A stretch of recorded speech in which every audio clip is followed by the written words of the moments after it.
देखिए, पहली बात तो ये है कि मैं अभी जब देख रहा था जो वीडियो फुटेज आप दिखा रहे थे अमित शाह जी का, तो ये सब वीडियो फुटेज चुनाव आयोग भी देख रहा है कि नहीं देख रहा है, मुझे थोड़ा संदेह हो रहा है। क्योंकि कैराना से लेकर के जहां जहां वो गए हैं कहीं भी उन्होंने मास्क नहीं लगाया। मतलब ये देश का गृह मंत्री है, जो ऐसे तो भाषण करेंगे, समझाएंगे कि भाई प्रोटोकॉल मनाना बहुत जरूरी है, दो की जरूरी बहुत जरूरी है और मास्क लगाना बहुत जरूरी है, लेकिन खुद नहीं लगाएंगे। उनके साथ चल रहे लोगों को भी मैं देख रहा हूं, अधिकतर लोगों ने मास्क नहीं लगाया हुआ है। पहली बात यह है। दूसरी बात यह है कि जो उनका जो भाषण जो सुना, जिस ढंग से वो बोल रहे थे कि साहब हमारा आपका जो 600 650 साल पुराना नाता है, मूर्खों को अकलमंदों के बीच में बात नहीं करनी चाहिए। मेरा अपना मानना है कि भाई आप पढ़े लिखे नहीं है, पढ़ते लिखते नहीं है, आपको इतिहास की जानकारी नहीं है, तो ठीक है बैठो चुपचाप ना, बाकी अपना करते रहो हिंदू मुसलमान। लेकिन ये सब इतिहास की बातें इस तरह से करने का कोई मतलब नहीं समझ में आता है। भाई कब मुगलों से जाटों की लड़ाई हुई भाई? जब अंतिम मुगल बादशाह बहादुर शाह जफर ने बगावत की, तो उससे पूरे पश्चिम उत्तर प्रदेश के जाट और किसान सारे उनके साथ खड़े हुए थे, पूरी लड़ाई में साथ साथ थे। उसके बाद भी अंग्रेजों के जमाने में ये राजा महेंद्र प्रताप ने अलीगढ़ मुस्लिम यूनिवर्सिटी के लिए जमीन दी थी, सबसे अधिक जमीन दी थी। अब ये सब बातें इनको कौन समझाएगा? कुछ पढ़ाई लिखाई होती नहीं है, मुश्किल यही है। कह रहे हैं कि साहब आप भी लड़े हम भी लड़े, आप कौन से किससे हम भी लड़ रहे हैं, आप किससे लड़ रहे हैं? आज कौन सा मुगल इस देश में है? मुगल मुगलों के वंशज भी बेचारे कहीं अगर खोजने खाने 2 4 10 पीढ़ियों से जाएंगे तो शायद कहीं मिलेंगे, बेचारे कहीं गरीबी और इसमें जी रहे होंगे, बसर कर रहे होंगे। तो आप किस मुगल से लड़ रहे हैं भाई? और इस देश में जो अकलियत के लोग हैं, जो मुस्लिम समाज के लोग हैं, वो क्या मुगल है? वो इस देश के बच्चे नहीं है, बेटे नहीं है? गजब की बातें, ऐसी ऐसी बातें कर रहे हैं। तो खैर वो तो एक है, मतलब उनकी पढ़ाई लिखाई पे हमको शुरू से संदेह रहा है और उसके बारे में बहुत कमेंट करने का कोई मतलब नहीं रह गया है। लेकिन देखिए सीधी सी बात है, इनको इस बात का डर नहीं है इस चुनाव में जाट किसान क्या करेंगे या पश्चिम उत्तर प्रदेश के किसान क्या करेंगे। इनको सबसे बड़ा डर जो है कि जो जहर इन्होंने बोया था 2013 से लेकर के अभी तक, जो सांप्रदायिकता का जहर था, जो नफरत का जहर था, जो वो जहर नाकाम हो गया है। इनकी चिंता का दरअसल विषय ये है, क्योंकि ये आज एक इस चुनाव की बात नहीं है, भविष्य के लिए, क्योंकि इनकी पूरी की पूरी राजनीति तो इसी पर टिकी हुई है। अब वो मामला गड़बड़ा रहा है। जो चौधरी चरण सिंह के जमाने में भी जाट किसान, हम लोग तो लगातार जाते थे, उस समय चौधरी साहब के साथ भी उनके रहते थे, जाते थे। जब हमको याद है कि जब वो माया त्यागी का कांड हुआ था, बलात्कार कांड हुआ था, उस समय हम लोग जा जा करके वहां पे धरने प्रदर्शन लड़ाई कर रहे थे। हम उस समय असली भारत उनके साप्ताहिक के साथ जुड़े हुए थे चौधरी साहब के। तो उस समय से हम जानते हैं सारा सारा एक जो भाईचारा रहा है। मतलब देखिए जाट जाट कह करके ये लोग ये करते हैं, जयंत चौधरी को जाट नेता कहवाएंगे। भाई जाट नेता नहीं है वो किसान नेता है। चौधरी चरण सिंह जाट नेता नहीं थे, कुलक नहीं थे, वो किसानों के नेता थे। और वो किसान सिर्फ पश्चिम उत्तर प्रदेश के नहीं बल्कि पूर्वी उत्तर प्रदेश के किसान और बिहार के किसान भी चौधरी चरण सिंह को अपना उतना ही नेता मानते थे जितना पश्चिम उत्तर प्रदेश के मानते थे लोग। तो एक तो ये कारण है।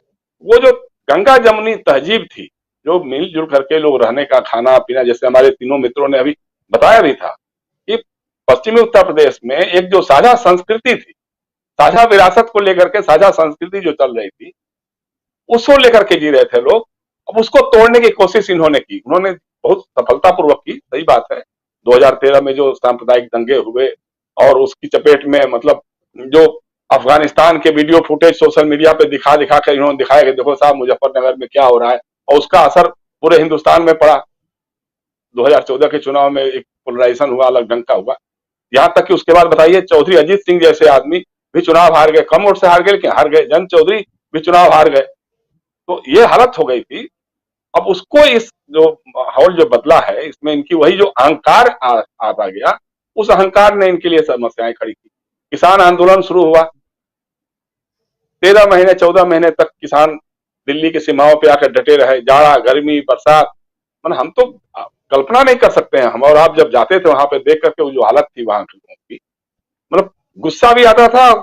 क्या हम बता सकते हैं, क्योंकि हम लोग लोकतंत्र में जी रहे हैं, अहिंसक लोग हैं, शांतिपूर्ण लोग हैं, लेकिन गुस्सा आता था। मतलब कुछ भी किया जा सकता है। इस ढंग से किसान एक एक करके दम तोड़ रहे थे, किसानों की जान आ रही थी। और जब सत्यपाल मलिक जो उसी पश्चिमी उत्तर प्रदेश के हैं, राज्यपाल हैं आज मेघालय के, उन्होंने कहा तो प्रधानमंत्री का क्या था, क्या हमारे लिए मरे हैं? मतलब किसान क्या इनके लिए मरे? इनके लिए मरे तो ठीक है, जो अपने समस्याओं के लिए, अपनी किसानी, अपनी खेती के लिए लड़ रहे थे, तो उस पर इस ढंग का मजाक, इस ढंग का मतलब कटाक्ष, ये बर्दाश्त करने वाली बात है क्या? तो बेसिक बात वही है कि जब किसान वहां लड़ रहे थे तब भाजपा का कोई नेता देखने नहीं गया। आज उनको घर घर जाना पड़ रहा है, और घर से जैसे अभी हम यही कहने जा रहे थे लेकिन अनिल जी ने बता दिया अभी, भाई वहां हमको जो खबर मिली है कि प्रवेश वर्मा के घर पे सिर्फ भाजपा के सांसद, विधायक और पदाधिकारी थे। इक्का दुक्का लोग कहीं और से गए होंगे तो गए होंगे, कोई जाने को तैयार नहीं हुआ। किसी खाप, जितनी खाप है वहां पे चौधरी लोगों के, उसमें से कोई भी खाप का कोई नेता या कोई पदाधिकारी नहीं गया वहां पर, नहीं गया। तो सब इनको तो लग रहा है, लेकिन सिर्फ एक चीज और देखने की बात है कि पश्चिमी उत्तर प्रदेश का किसान मतलब सिर्फ जाट किसान नहीं, मैंने कहा है, गुजर भी वहां पे हैं, सैनी समाज के लोग भी हैं, मुस्लिम जमींदार भी है, मुसलमान लोगों के पास भी काफी खेती है, जो ग्रामीण इलाकों में वो लोग भी खेती करते हैं, और सब मिलजुल करके करते रहे हैं। अब इस समय इनकी जो परेशानी है वो कि जाट किसान तो इनके खिलाफ हो गए, नाराज ही हैं, सैनी समाज भी हो गया, जो ओबीसी है पश्चिमी उत्तर प्रदेश का, मतलब पूरे उत्तर प्रदेश में जो स्वामी प्रसाद मौर्य के भारतीय जनता पार्टी छोड़ करके, दारा सिंह चौहान के छोड़ करके जो समाजवादी पार्टी उन्होंने ज्वाइन किया है, वो असर यहां पर भी दिखाई दे रहा है। गुजर समाज, मतलब गुजरों को जिस तरह से अपमानित किया है इस सरकार ने, आदित्यनाथ ने गुजर सम्राट महाराज मिहिर भोज को क्षत्रिय बताया, राजपूत बताया, जो गुजरों के सम्राट हैं। गुजरों के हम लोग तो जब से पढ़ रहे हैं, जब से जानते हैं कि गुजर सम्राट ही रहे हैं वो, तो उनको कह दिया कि उन्हें क्षत्रिय है, उनकी मूर्ति लगाई, उसके ऊपर लिखवा दिया, तो गुजर इससे नाराज हुए। नतीजा हो गया कि मथुरा में जो अनुसूचित जाति का भाजपा का जो विधायक है, वो जब गुजर लोगों के गांव में गया तो गुजर लोगों ने उसको दौड़ा लिया। इसी तरह से पश्चिमी उत्तर प्रदेश के और इलाकों में, मुजफ्फरनगर या कहा था, वो सैनी, कोई सैनी विधायक थे इनके, विक्रमजीत सिंह या क्या तो नाम था, सैनी था भाजपा के, वो सैनी समाज के बीच में गए तो उनको दौड़ा लिया लोगों ने, कहा कि भाई जाओ यहां से, चलो। आज हालत ये हो गई है कि बलिया से लेकर के बागपत तक पूरा का पूरा ओबीसी समाज, किसान समाज, अकलियत समाज और बहुत सारे ब्राह्मण समाज के लोग भी इनसे हट करके समाजवादी पार्टी और जयंत चौधरी के राष्ट्रीय लोकदल के गठबंधन के साथ जुड़ रहे हैं। अब जैसे ये चुग्गा फेंक रहे हैं, ये कंफ्यूजन तैयार करने के लिए कि जयंत चौधरी चुनाव के बाद भी चाहे तो पाला बदल सकते हैं। मतलब क्या कमाल है यार, इस ढंग की भाषा बोलते हुए शर्म नहीं आती है लोकतंत्र में? ये विपक्ष का आदमी जो एक विपक्ष के गठबंधन के साथ है, वो सरकार बनाने जा रहा है, और उससे आप कह रहे हो कि आप चुनाव के बाद भी हमारे यहाँ चले आइएगा। आज की तारीख में चौधरी जयंत भी हैं, वो चाह करके भी नहीं जा सकते, क्योंकि उनकी ताकत जो भी है वो किसान आंदोलन की ताकत से जुड़ी है। किसान आंदोलन है इसीलिए वो है, अगर किसान आंदोलन को उसे हटा दिया जाए तो फिर वही ढाके रह जाते हैं। तो किसान आंदोलन इतनी बड़े मजबूती के साथ जो उभरा है, और इसको सबसे बड़ी चिंता यही है, देखिए बार बार इनकी कोशिश हुई है नरेश टिकैत को पटाने की, राकेश टिकैत जी को पटाने की, उनके घर चले गए, संजीव बालियान गए, अब हमारे घर आप आएंगे और दुआ सलाम होगा, हम भी आपको चाय पानी नाश्ता कुछ पूछेंगे ही पूछेंगे अपनी हैसियत के हिसाब से, और आप आशीर्वाद मांगेंगे तो कहेंगे भाई हमारा आशीर्वाद है, जाइए। अब उसको इन्होंने कह दिया कि हमको समर्थन दे दिया, समर्थन दे दिया, बाद में उनको खंडन करना पड़ा कि नहीं हमने कोई समर्थन नहीं दिया। तो बेसिक बात वही है, जैसे हमारे एक मित्र अभी कह रहे थे कि राकेश टिकैत ने जब वो कहा, जो सिसौली में जो पंचायत हुई उसमें जब कहा कि साहब 2013 में दंगे करवाए गए थे, अब उससे अलग हो चुके हैं हम लोग, हम समझ चुके हैं उस बात को, षड्यंत्र को इनके समझ चुके हैं, अब ऐसा कुछ नहीं होने वाला है। यहां तक उन्होंने कहा था कि भाई हो सकता है कि चुनाव से पहले किसी हिंदू नेता की हत्या भी हो जाए और ये माहौल बनाया जाएगा, ये लोग कुछ भी करवा सकते हैं, खुराफाती लोग हैं। तो ये सारी बातें जो हैं उसी के समय से, जब उसी रैली में, उसी महापंचायत में उन्होंने अल्लाह अकबर और हर हर महादेव का नारा दिया था कि भाई हम मिले जुले हैं, एक साथ मिल करके रहेंगे। और अभी अनिल बताया ना, अनिल जी ने बहुत अच्छे से बताया था कि किस तरह से मुस्लिम लोग वहां के वो एफिडेविट दे करके और केसेज विड्रा करवा रहे हैं, और आपस में जो मिलकर, क्योंकि दोनों को कुछ नहीं मिला, पर जाट लोग जो लड़े झगड़े हुए उसमें जेल गए, बर्बादी हुई, मुसलमान तबाह होकर के गांव से बाहर चले गए, उनको रिहेबिलिटेशन नहीं हो रहा था। तो दोनों ने एहसास किया कि भाई हमको लड़ाने वाले ये लोग हैं, इनसे थोड़ा दूरी बना कर रखो तो हम दोनों सुख भी रहेंगे, स्वस्थ रहेंगे। और कितना बढ़िया समझाया था अनिल कि भाई मुगलों के जमाने में, अंग्रेजों के जमाने में हिंदू खतरे में नहीं पड़ा। आज हिंदू खतरे में है जब भारतीय जनता पार्टी की सरकार है। कांग्रेस के जमाने में जब सरकार थी उस समय तक हिंदू खतरे में नहीं पड़ता था, लेकिन जब से भारतीय जनता पार्टी की सरकार आई है हिंदू खतरे में नजर आने लगा है।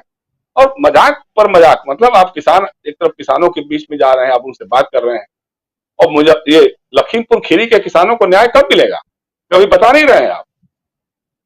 बताइए, किसानों को कार से रौंद के मार डाला, और वो हत्यारा, उस हत्यारे का बाप अभी भी इनकी सरकार में गृह राज्य मंत्री बना है, अमित शाह के साथ बना हुआ, उन्हीं के साथ बैठता है। अमित शाह ने एक बार भी नहीं कहा होगा कि नहीं भाई हम उस पर भी न्याय दिलाएंगे, लखीमपुर के किसानों को भी न्याय दिलाएंगे। तो ये सारी बातें हैं। और जो कृषि आंदोलन भी मान लीजिए खत्म हुआ, तो खत्म करके कितना बड़ा दगाबाजी किया, कितना बड़ा धोखा दिया।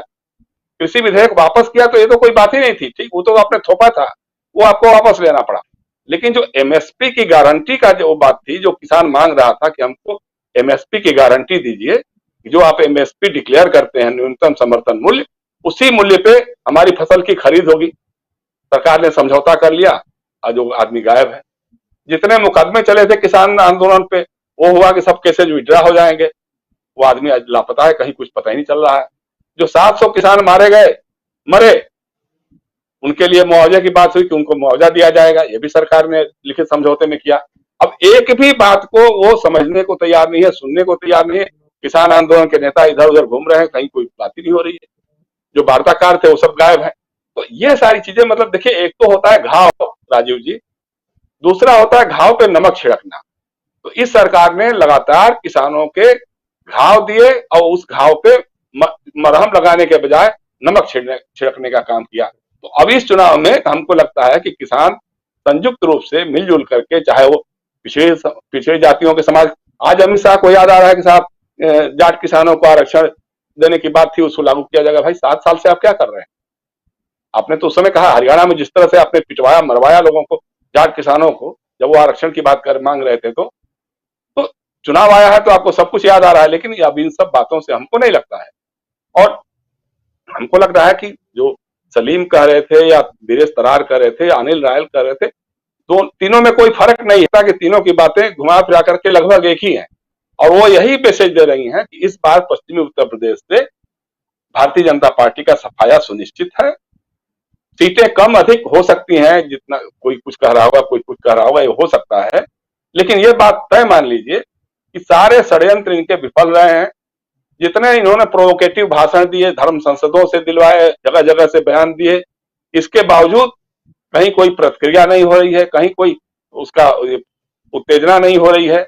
ये इनकी विफलता का सबसे बड़ा कारण है, और यही दिखाई देगा हमको 10 मार्च के नतीजे। जी बिल्कुल जयशंकर जी, बहुत विस्तार से और बहुत